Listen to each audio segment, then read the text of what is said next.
mara ya kwanza baada ya kumaliza uchaguzi wetu ndani ya nchi yetu ya Tanzania, tumeitana hapa kwa ajili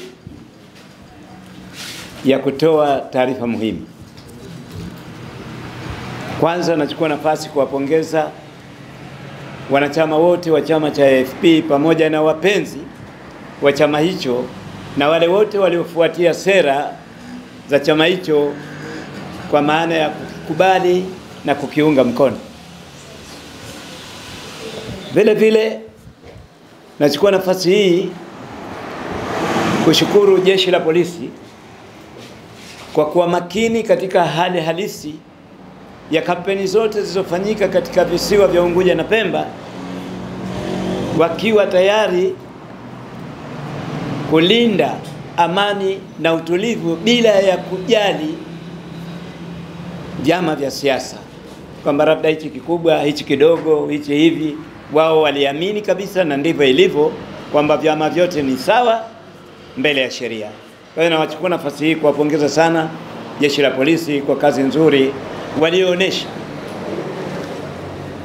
Hali kadhalika naipongeza tume ya uchaguzi kwa kuwa tayari kusikiliza malalamiko wakati tulipokuwa kwenye kampeni na hatimaye kuweza kuzipatia ufumbuzi wa haraka malalamiko hayo. Ni hatua moja katika kukuza demokrasia yetu. Hali kadhalika nachukua nafasi hii kuwaambia Wazanzibari kwamba rais ameshatangazwa.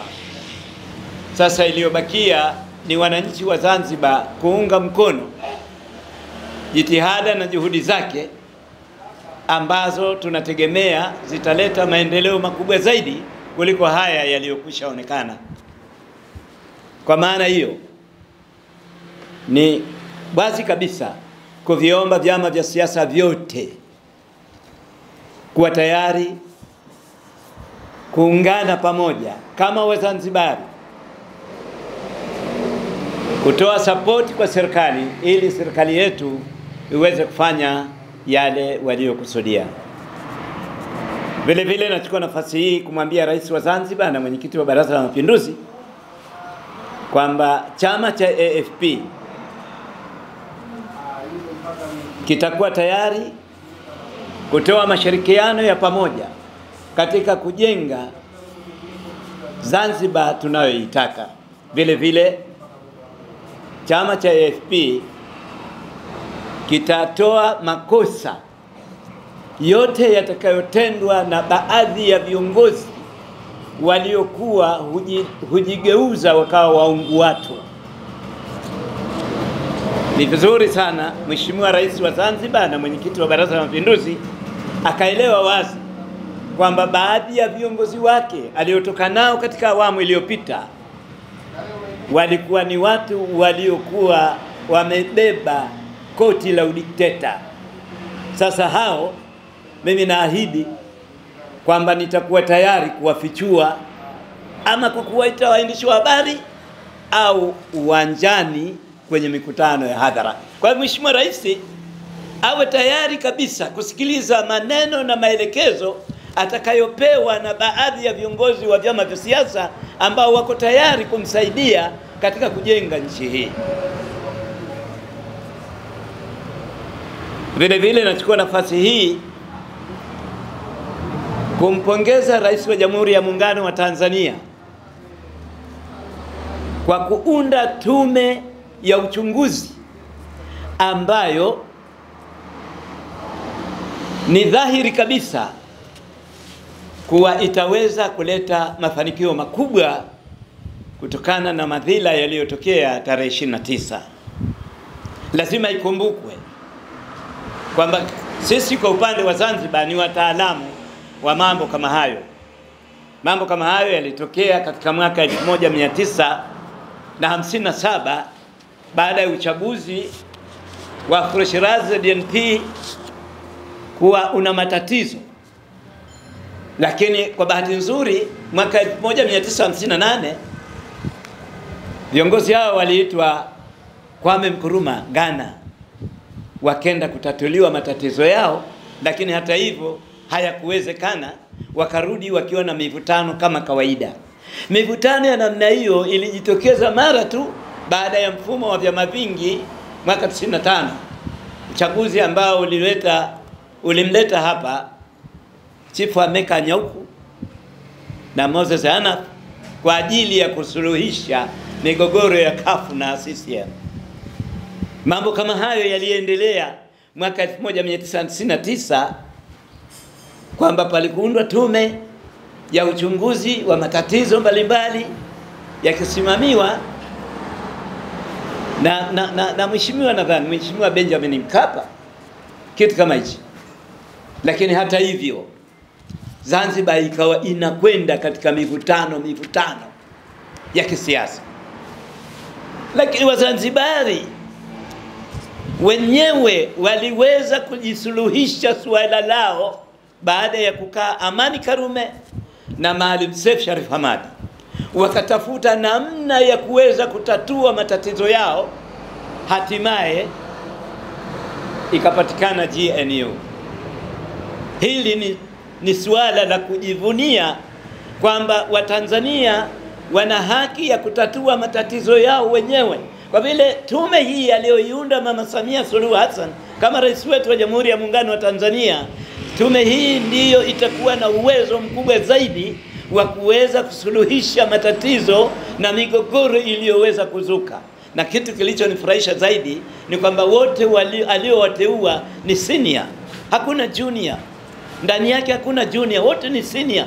Kila mmoja amekwenda kwa uwezo wake mkubwa aliokuwa nao katika utendaji wake wa kazi. Sasa hii imenipa picha kwamba hawa wanaweza sasa wakatumika katika kuwaita viongozi wa dini, watu mashirika, makundi mbalimbali ya jamii katika kuhoji na kupata suala la msingi. Kwa vile mimi naunga mkono tume hii, licha ya kwamba kuna watu wamepinga tume hii, lakini mimi naunga mkono tume hii kwamba ndio tume pekee inayoweza kutatua matatizo yetu kama Watanzania. Haiwezekani kwamba Watanzania waundiwe tume kutoka Europe ije hapa isimamie matatizo ya Watanzania. Hicho kitu hakiwezekani. Watanzania wenyewe ndio watakuwa na uwezo wa kuweza kuunda tume na kutatua matatizo yao mbalimbali. Tumechagundua ni kama nilivyowaambia kwamba Tanzania Chifu Ameka Nyauku amekuja akashindwa, alikuja Moses Anaf akashindwa, wakaja viongozi mbalimbali na Jumuiya ya Madola yote ikahamia hapa wakashindwa. Matatizo yakatatuliwa na Amani Karume na Seif Sharif Hamad. Huu ni uzoefu. Kwa hiyo tume aliyounda Mama Samia mimi naipongeza sana, na nawaambia wale ambao wamekebei na kukejeli na kusema kwamba tunapinga, mnataka waje watu wa Europe kwenye tume hii, yani waje watu kutoka Ulaya waje waunde tume ya kuchunguza matatizo ya Tanzania. Hongera sana Mama Samia, na tunakwambia kimsingi huu ndio uongozi wa Tanzania unapotakiwa. Tutatatua matatizo wetu wenyewe, na kwa vyovyote vile tuna imani kwamba matatizo yatapata njia.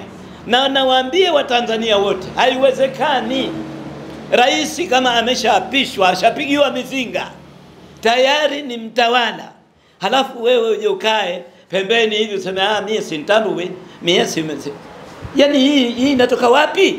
Wasomi wakubwa kama nyie, sisi tunawashauri ungeni mkono serikali, nchi hii ipate maendeleo ya kutosha. Na baada ya hapo, ndugu waandishi wa habari, nachukua nafasi hii kuambia vijana wote wa nchi hii wawe wavumilivu, wasiwe tayari kutumika kwa jambo lolote lile, wawe tayari kutumikia nafsi zao na maisha yao ili tuweze kujikwamua katika maisha ya baadaye. Kwa upande wa chama cha wakulima, tunaomba vijana wote waamini kwamba zile sera tulizozitangaza, tutatumia nafasi yetu kama chama kuhakikisha kwamba zile sera zinapata njia muafaka itakayoweza kutumika katika nchi yetu, lakini kwa utaratibu maalum, kwa sababu kuna mambo hapa ya nchi hii na sheria. Kwa hiyo unapotaka kufanya jambo lolote lile lazima uende kisheria.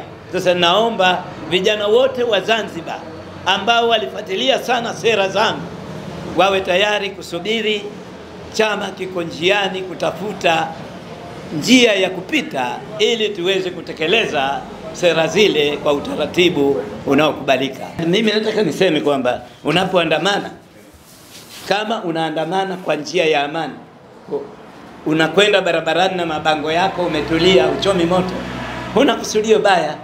Lakini ukianza kuchoma magari, ukianza kuiba vitu, wewe una nia ya kufanya mapinduzi, hayo ni mapinduzi. Yale si maandamano. Kuna maandamano na mapinduzi.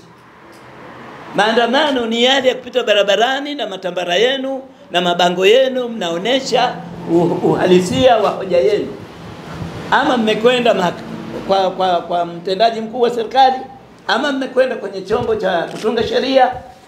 Lakini ikiwa unaanza kuingia katika maduka, unachoma maduka, unachoma magari, wewe uandamani, wewe una nia kutaka kufanya mapinduzi, unataka kumuondoa rais kwa nguvu. Ndio maana yake. Maandamano katika nchi tulizozoea duniani yanakwenda pahala watu wanapeleka ujumbe wao kwa njia ya amani. Lakini sasa wewe unafikiri maandamano kama yale ya bara ni maandamano? Yale si maandamano, yale ni mapinduzi. Chama changu kina mpango wa kwenda mahakamani kupinga baadhi ya sheria, ikiwemo hii ya jinai ya bangi. Haiwezekani katika karne ya 21 bado tu nchi hii ikawa inang'ang'ania sheria ya kuzuia bangi.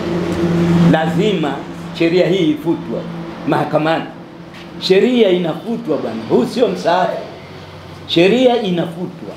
Hii nimeona wakati nikiwa mwanachama na kiongozi wa chama cha Democratic Party DP.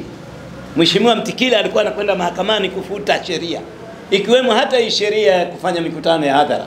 Ilikuwa lazima kwanza tuende wapi? Kwa mkuu wa wilaya, alafu tukachukue barua polisi, alafu ndio tufanye mikutano ya hadhara. Lakini Mheshimiwa Mtikila alipambana nazo sheria hizi karibu 14, akaondosha, na hatimaye leo sisi tunafanya mikutano ya hadhara kwa kupitia barua zetu tu kuarifu polisi waje watulinde basi.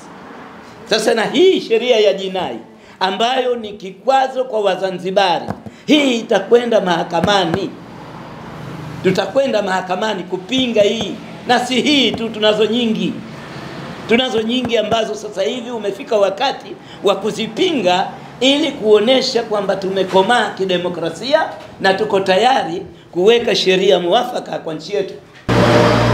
Sheria nyingi katika hizo mgombea binafsi hatuwezi kuipeleka kwa sababu tayari Mahakama Kuu Tanzania imeshapitisha kwamba mgombea binafsi ni huru. Sasa ni ukiritimba wa viongozi tu uliopo. Kwa hivyo msingi siku moja CCM watafumba macho, wataruhusu, ama katiba inayotafutwa sasa hivi inaweza ikaja na hoja hiyo, basi watu wakapatikana wagombea huru na rushwa ikaanza kuondoka. Sababu tukipata wagombea huru, rushwa haipo. Kwa moja tunaamini kwamba hilo litapata ufumbuzi. GNU si ACT tu pekee yake. Hapa kuna vyama 18 hapa ukiacha chama tawala pamoja na hiyo ACT. Sasa rais atakapoona wakati umefika wa kuona kuwa wenzetu hawajaja, ni uamuzi wake. Nani atamuingiza ni uamuzi wake, hatuwezi kumuingilia. Sababu katiba inampa nafasi yeye mwenyewe kama mtu ambaye amepewa muhimili wa nchi. Sasa ikiwa wenzetu watakuwa mpaka siku 90 hawajafika, au kwa mujibu wa sheria labda kuna siku maalum zimetimia hazijaja, basi matokeo yake atafanya anapotaka Mheshimiwa Rais, na ile yuko huru kufanya hivyo. Kwa hiyo mimi naomba dua wenzetu hawa wajitokeze, waende kwenye kuungana kwa pamoja ili nchi yetu izidi kusogea mbele. Tukipata katiba mpya tutajuana kweli, kwa sababu si kila anayepongeza labda aliridhika 100%. Hatutaki fujo, hatutaki ugomvi, hatutaki malumbano. Kimsingi tunataka taifa letu liwe huru, watu wende usiku na mchana kama tulivyozoea, na mtawala wetu apate nafasi ya kujenga nchi tukiwa tunamsaidia.